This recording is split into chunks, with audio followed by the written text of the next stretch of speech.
ফেসবুকে ভক্তকে গালিগালাজ এবং একই রকম আরও কিছু অযাচিত আচরণের কারণে আন্তর্জাতিক ক্রিকেট থেকে গত ১লা সেপ্টেম্বর ৬ মাসের জন্য নিষিদ্ধ করা হয়েছিল, যা শেষ হবে আগামী ২৮শে ফেব্রুয়ারি।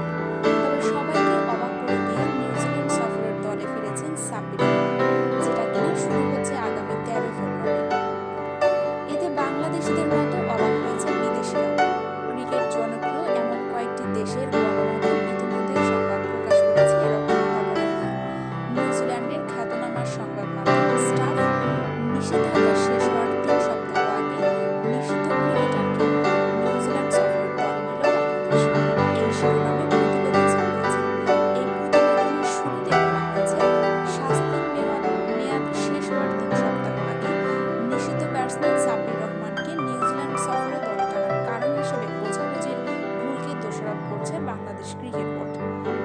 আবার ক্রেইন ফর উদ্ধৃতি দিয়ে সংবাদ মাধ্যমটি লিখেছে, সাব্বিরের শাস্তি নিয়ে ইউটার্ন নিয়েছে বিসিবি। পেশাদার প্রতিষ্ঠান হিসেবে তারা হাস্যরসের বিষয়বস্তু।